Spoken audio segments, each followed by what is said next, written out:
Funding for this edition of One-on-One with Steve Adubato has been provided by the New Jersey Education Association, the Russell Berry Foundation, making a difference, MD Advantage Insurance Company, the Northward Center, Horizon Blue Cross Blue Shield of New Jersey, Johnson & Johnson, Valley Bank, Berkeley College. Education prepares us to reach our dreams. Be inspired. And by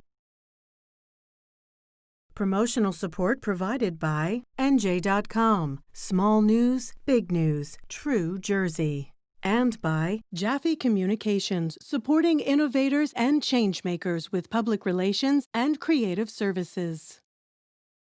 This is One-on-One.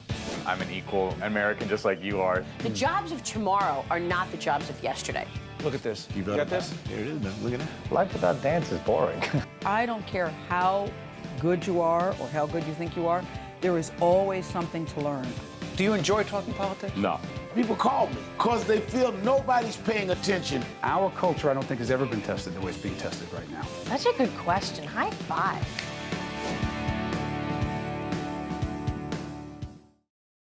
Hi, Steve Adubato here, talking about every conceivable aspect of this global pandemic. Late in September, we're joined by Dr. Suraj Saggar, who is, in fact, the Chief of Infectious Diseases at Holy Name Medical Center. Good to see you, Doctor. Steve, thanks for having me. Appreciate it. You know, so much misinformation, so much confusion. We are in the fall season. It'll be seen after we're taping at the end of September. Let me ask you this. How much trust should the public have in the messages coming out, not just from political and governmental officials, but from public health officials in governmental posts, including the CDC? Complicated question, I know, which often seem contradictory and confusing. You know, Steve, I understand the public's confusion. This is the first pandemic in the social media era. There's so much information coming out.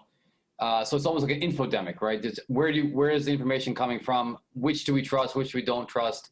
Obviously, it's an election year. There's a lot of political division. So, you know, I always say as a scientist, us in the medical community, as a physician, you know, we just rely on the science, right? We try not look at emotion, not look at politics, just look at the science and the data. And so I think the public out there has to understand very clearly that the scientists and those out there are out there for just one purpose, and that is to better understand this pandemic, better diagnose, treat, and save lives. And so I think it's very important that we garner the public's trust, especially with the hope of a vaccine on the horizon. You know, in the latest survey, 1 in 3 Americans would not take the vaccine if offered. We really have to do and make sure we continue to do an excellent job of educating and keeping a consistent message.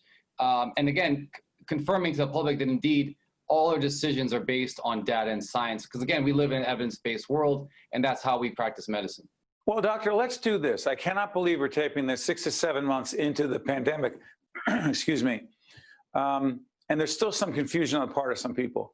There are some people watching right now who believe the math thing is some sort of, dare I use the word hoax, that it's overrated. Clarify this mask thing, which I'm embarrassed that we even have to talk about. You know, it's really important we talk about it, because if we look at how this evolved, and this is really an evolution of our understanding of COVID-19. In the beginning, we weren't so sure masks were necessary. We were much more concerned about washing our hands, wiping down our mail, wiping down our groceries, our takeout, et cetera. I just got my hand sanitizer here. It's not either or, right? Go ahead. You know, we want all of it together. But if we look now, if what's more important or the most important, masks are extremely important, because we're understanding now that transmission is less about contact, so less about my hands, and more about droplets. So when I cough, when I sneeze, when I talk, these droplets go in the air. In general, they spread about 6 feet and fall to the ground. Hence why we always tell people 6 feet social distancing.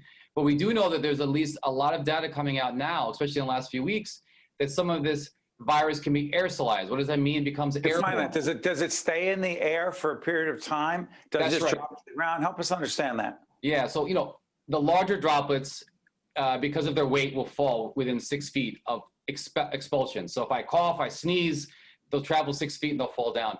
The airborne component is that they're so small, they can float for long periods of time. They can get to the air conditioning ducts, the HVAC systems, et cetera. And that's a much more concerning issue. We see that with things in the infectious disease world like measles, like tuberculosis. Again, the mask is there to mitigate the spread of those droplets and or aerosols infecting other people. So we're understanding that it's actually very important. And I will tell you, Steve, that in the beginning of this pandemic, we probably as a health and medical community did not do a well enough job of utilizing and requesting masks for the general public. And that's, again, a reflection of our evolution of our understanding. Remember, 9 months ago, none of us had even heard of COVID-19. December 31st, the Chinese reported WHO, and then we're off to the races. So this is science in action. This is the evolution of our understanding in action. And we have to expect that some things will change over time. And let's also clarify that Holy Name has seen, particularly early on, the worst of this pandemic. Sure. Other hospital systems as well. But I mean, really rough there. Let me ask you this. The vaccine issue. We hope, we pray, we knock on wood. What does the public need to know and believe in before someone says, yeah, I'm in. Right. I'll be first. I'll be second. I'll be in the first wave. Steve, such an important question. We're in phase 3 trials, 3 major pharmaceutical industries in phase 3 trials in North America. We need the public to understand that the process is going to play out. It will not be approved until the efficacy, that means it's effective, and safety is outlined. There's not going to be a hard date, obviously by an election, by December 31st, by the end of 2019. So I think we need, and that's, it's been unprecedented. 2020. 2020 to 2021, excuse me. This is a year some of us want to forget. It's been a busy year, so this year's been a blur like a lot of people. So, just right. 2019 flew right into 2020. But, this has been unprecedented where the pharmaceutical CEOs have said, signed a statement, a very strong statement saying this process will play out, that no vaccine will be approved until we absolutely are sure it's both efficacious and safe. Now, when people say that they've heard, well, I heard the phase 3 trials might be shortened, that happens all the time. If the data is overwhelmingly supportive that a vaccine is effective and safe, then yes, they may shorten the trial and then go towards FDA approval. But I think we absolutely have to reiterate this over and over again to the general public, because look, influenza, which requires a vaccine every year, only about 45% of the public gets it every year. So we have a problem in this country, I think, of understanding just how important vaccines are. And I'm a huge vaccine proponent, as you might imagine, in the infectious disease community and my colleagues. But if you look at all the different medical interventions since the beginning of modern medicine, the amount of lives saved does not even equal that altogether versus vaccines. So people have to understand the importance of vaccines, how it's really just changed the scope of modern medicine, how many lives it's changed, how many pediatric and childhood diseases it's eradicated. And again, just look what has happened around the world with a virus that had no natural immunity and no vaccine. Now we're all clamoring for a vaccine. We understand the ideas of herd immunity. So again, it's so important for us as physicians, and we're so appreciative of the media to continually educate and get the word out to the general public. I want to be clear that Holy Name's involved in several clinical trials. Regeneron, right? Absolutely. So that's very interesting. It's a monoclonal antibody, fancy word. Basically just an antibody that essentially binds to a part of the virus, what we call the spike proteins. Imagine a circle and little spike. That spike is what binds to receptors in the cell, in the lungs, in the liver, in the pancreas. If we can just bind and neutralize that little spike protein on the edge of the virus, we can negate it. And by the way, go on to the Holy Name website if you want to find out about the other clinical trials going on there. Doctor, I want to say this on behalf of all those of us who are out there and have had loved ones or ourselves have been affected by COVID, to you and your colleagues, not just at Holy Name, but of all the healthcare organizations, all the hospitals. We cannot thank you enough. People called you heroes when it really was bad in New Jersey, and we hope it never gets that bad again. But I'll tell you what, you'll be heroes for a long time after this. And I cannot thank you and your colleagues enough. Thank you, Doctor. Steve, thanks so much for having me. I appreciate it. You got it. We'll be right back right after this. To watch more One-on-One with Steve Adubato, find us online and follow us on social media. Welcome back, folks. We're now joined by Chris Durkin, who's the clerk of Essex County. Good to see you, Chris. Great seeing you, Steve. Thank you. Does everybody know what the clerk does in Essex County? Well, our main function is elections.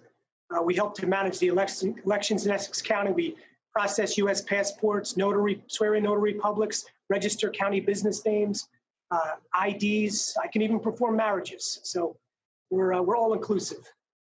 Well, look, we're doing this on the 22nd of September. It'll be seen before and after November 3rd, that big election. Lots of confusion about mail-in voting. Yes, the president has voting. said, others have said as well, but primarily the president, this is a fraud. This is a hoax, that thousands of ballots are being sent to people who's dead, who already voted 3 times. This is ridiculous. It's already rigged. Not true. Mail-in voting, you say? Not true, Steve. We are mailing ballots to all registered voters. So if you're a qualified registered voter, we're mailing you a ballot. And what's interesting about vote by mail voting across the country is that 4 years ago in 2016, 25% of the voters voted by mail. Now in 2020, it's going to be more than 75% of the voters voting by mail. So but hold on, was President Trump one of the people who voted by mail? Yes, he did. He votes by mail every election. But hold on, Chris, you can clarify something, because when the president was asked about this, and again, this will be seen after, this is not about this election by itself. It's about the electoral process, the integrity of it, the fact that people trust who we say wins the election and who loses. The president said that's totally different. That was an absentee ballot. He requested it, as opposed to just you and your colleagues sending out mail-in ballots, whether people want it or not.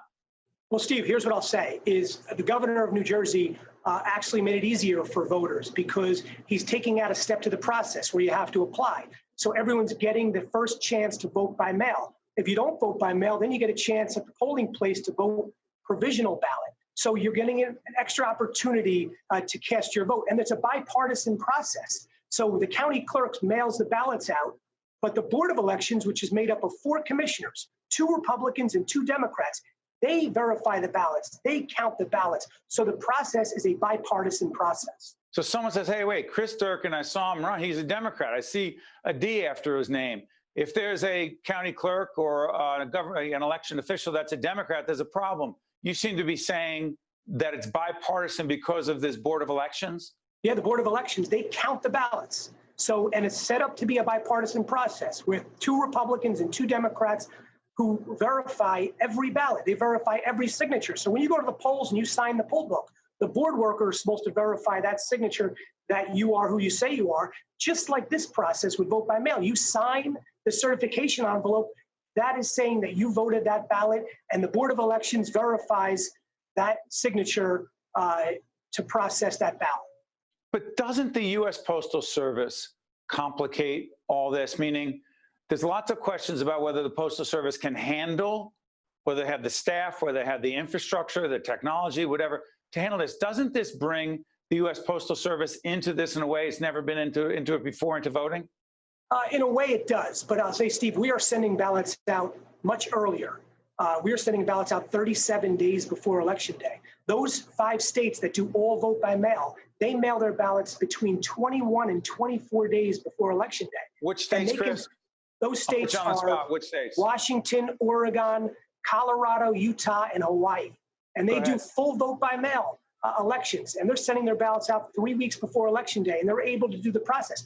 We're going to send the ballots out earlier than that, so the voters have a chance to get their ballots back. And you'll have prepaid postage on the return ballots. Not only that, there will be secure ballot drop boxes, which the county owns, which the county will pick up on a daily basis. So you can bypass the Postal Service, put it in a secure ballot drop box. There's one in every municipality in Essex County. There's multiple, there's 15 plus in every county. So that helps the process in getting the ballots back as quickly as possible. But Chris, isn't there a really good chance that the way we've historically found out who wins the presidency, the night of the election or into the late morning hours of the next day, right? Because it's not by popular vote. Last time I checked in the Constitution, it is still by the Electoral College. Hillary Clinton may have won by 3 million votes in the last election, the popular vote. She lost bigly, as the president would like to say, in the Electoral College. Isn't there a real good chance, Chris Durkin, the Essex County Clerk, that we may not know the night of the election because so many people are voting in person and by mail, and not all those votes will be counted by then, particularly in critical states like Michigan, like Wisconsin, like Florida, like Ohio, like Pennsylvania? Good chance we're not going to know. It's so true. And it's a great question and a great point, Steve, because elections now that are done all paper, and that's what it's gone to. It's mostly paper. So elections and campaigns begin earlier, and they last longer to count. So the old days where 90% of the voters voted on a voting machine, whether that machine was mechanical or electronic, and we knew 90+% of the results on election night. Now, since it's all paper, I mean, there's going to be over 300,000, 350,000 paper ballots cast just in Essex County, millions throughout New Jersey. And it's going to take, the process is going to take longer to verify the winners, especially in close races. Like you said, the battleground states are going to be a long task. And by the way, in New Jersey, there are 2 congressional races. Help me on this, Jackie Heyer. I believe it's District 2 and District 3. Down at the Jersey Shore is District 3. District 2, I believe, is further south where Congressman Van Drew, a former Democrat, now a Republican, all the way down the line with President Trump. Those are even fewer votes, which means it may be harder to know who wins those congressional seats, which has a lot to do with the balance of power in the United States House.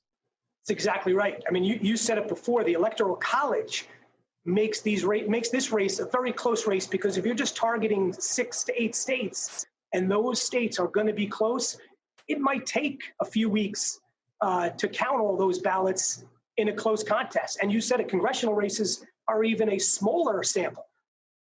But you know, Chris, let's play this out for a second.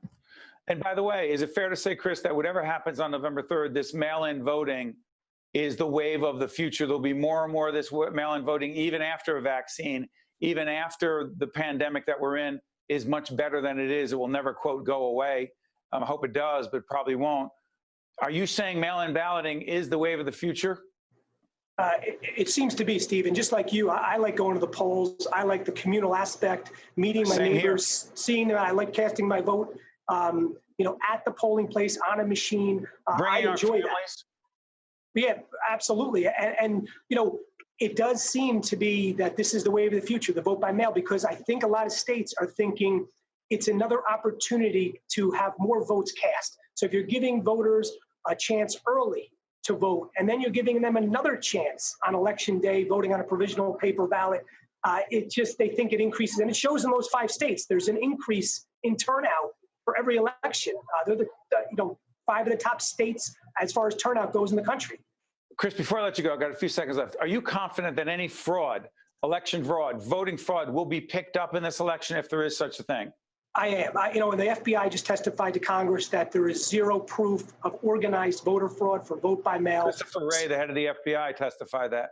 Yes, he did. And I'm confident in the system that we'll pick up any issues that arise. And my biggest concern in this election is misinformation. It's not hacking, although we're vigilant as far as hacking goes, but it's misinformation. And we see that with foreign actors and domestic actors. They're trying to throw mud at the wall. They're trying to make people distrust the system. And I don't think there's any reason to distrust the system. It's a bipartisan effort that's meant to have every vote heard. Chris Durkin is the Essex County Clerk. There are 21 counties in New Jersey. There are counties across this nation. It is the clerk in one's community that administers these elections. It is the Attorney General's office that verifies these elections. Fair to say, the Attorney General's office, Secretary of State. Am I wrong about that, Chris? Secretary of State is advised by the Attorney General. So it's the same state, agencies that help monitor. Chris Durkin, Essex County Clerk, thank you so much, my friend, for joining us. We'll talk after the election as well. Thank you, Steve. I appreciate it. We'll be right back. To watch more One-on-One with Steve Adubato, find us online and follow us on social media. Welcome back, folks. We are honored to be joined by Kimberly Dickstein Hughes, 2020 New Jersey State Teacher of the Year, an English teacher at Haddonfield Memorial High School. How you doing, Kim? I'm doing well, Steve, after a full day of in-person and virtual teaching. Describe it for us. What's it like? Okay, so my school is on a hybrid schedule. We're split into 2 cohorts. I see half of my students in person, the other half are live streaming. In the afternoon, I have virtual office hours where I conference, usually one-on-one or small group with the students who were live streaming in. Wednesday is full synchronous. full schedule, and then Thursday, Friday, rinse and repeat. They swap the cohorts, and I do it all again the next week. You love teaching. I do. It brings me a lot of joy. Hold on, even though this isn't what you signed up for, you didn't know that you would be one of the great teachers who are part of NJTV Live. You didn't know when you signed up for this that you would be doing this remote teaching and trying to engage your students. Is that partly what teachers do? They just play with the hand they've been dealt? Teachers do, doers do, right? and we make it happen. I think I've always lived by that. I am a public servant, and I'm working toward the greater good and doing what I can to meet the needs of my community in any way possible.